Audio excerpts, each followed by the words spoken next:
This is Betsy Jensen, and you are listening to Unstoppable Body and Mind, episode 49, How to React to Pain.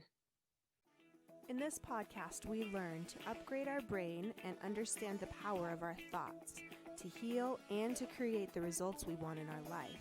Become the person in control of your healing and make peace with your life. Become unstoppable, body and mind. Hello, my friends. Thanks for listening today. I am going to tell you about how to react when you have pain. Now, I used to teach this a lot for several years, decades even, as a physical therapist. I taught people to tune into their bodies and to be very sensitive to any kind of pain, any kind of sensation that they would have in their body, and immediately link it to whatever activity they were doing.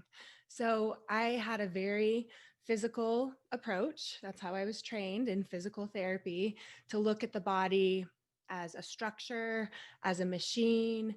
And if parts were broken, then we could do some exercises, maybe, or stretches, some mechanical, physical things in order to fix them. And now, what I've learned from studying research in neuroscience is that the structures are not really shown to cause pain. Now, of course, sometimes if you sprain your ankle or there's an acute injury, there will be a sensation of pain from your body to your brain, indicating that there's some problems, there's an injury, there's something that might be causing damage. But that can even be overridden. Imagine if someone's being chased by a bear and they've sprained their ankle, they won't even be feeling that ankle if they're running for their life. So we know that the perception of pain can vary depending on the situation.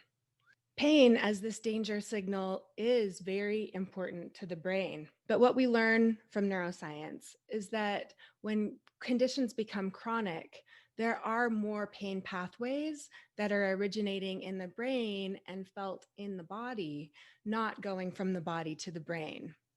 Plus, you may have heard me say there's plenty of MRI research, hundreds of studies of healthy people, even professional athletes, with no complaints of pain or resulting limitations in their function, who have torn rotator cuffs, meniscuses, I don't know, a torn meniscus or two on a knee, disc bulges, herniations. That is so common in people basically over age 40. If you've lived a few decades on the earth, you'll have some wrinkles on your face and you'll have some wear and tear to your body. The perception of pain is so interesting. There's a girl on my daughter's soccer team who ran with a dirt bike straight into a storage container, broke some bones in her face. The doctor said she still has broken bones in her face around her eye, and it's been 3 weeks, and she said she feels no pain. And she's out there playing soccer, running around, I would think, jostling those bones. She has no pain, no sensation of pain. And at that point, is there a threat? So if you're always taught that any painful sensation in your body means that something physically is the cause of it, then it's very easy to think that when something doesn't get better, that it means that the structure is still not healed, or it continues to be damaged, or there really is something that needs to be on high alert and you need to really watch out for and be looking for and be guarded. So think about what happens when you're guarded. You tense up, right? When you have fear, if something's going to hurt or not, you can even be sitting in a chair and thinking of a movement and start to tense up in your back. So we know that more is going on than just what is structurally happening. And the difficult thing is that when we feel the sensation of pain and we believe that it is structural, and we are basically giving feedback to our brain that this is important, There might be some damage. I wonder why it's not healing. It hasn't gone away yet. Maybe this is never going to go away. What's the rest of my day going to look like?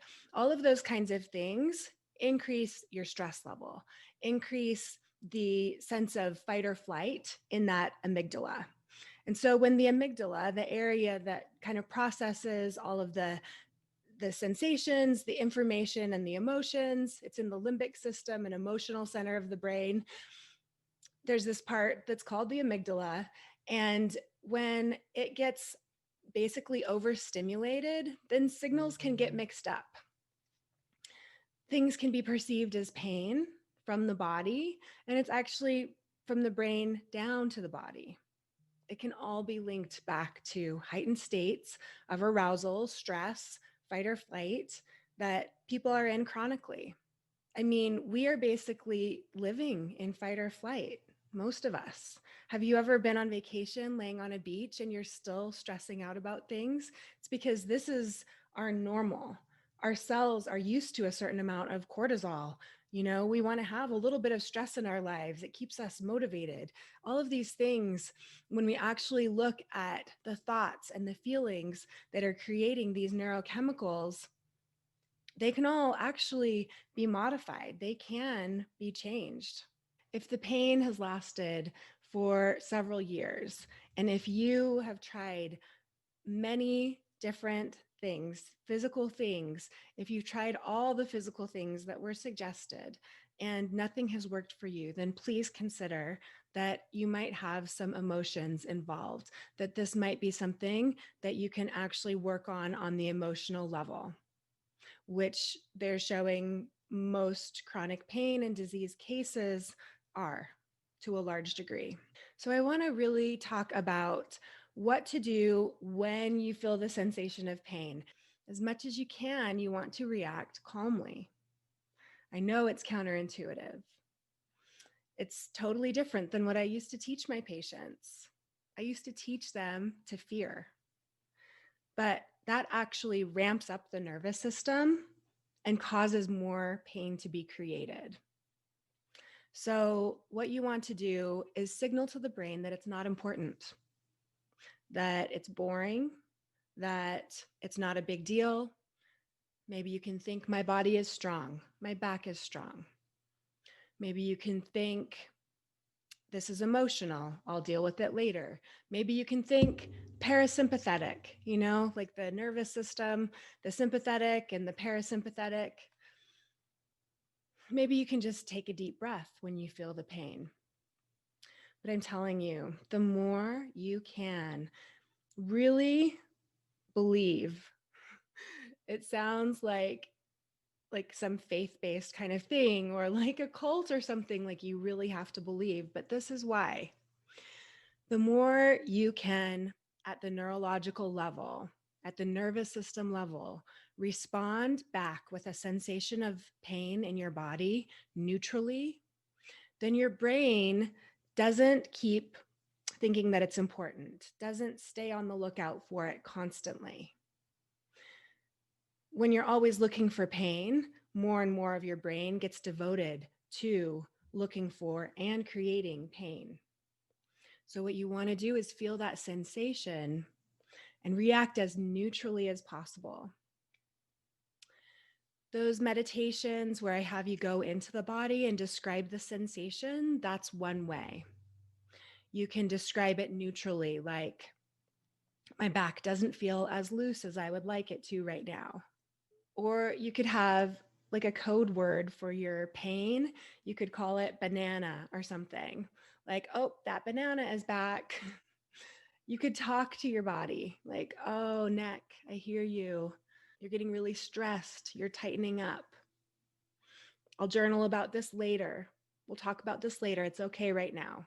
And then, as much as you can, forget about it. Don't base your day around it. Try to not pain catastrophize. Try to really not talk to people about your pain. The less you can make it important to your brain, the less your brain will create pain. So there were a lot of rhyming words there. Every time I rhyme, I want to say, that's a rhyme. So become the observer of your body. Feel the sensations as neutrally as possible.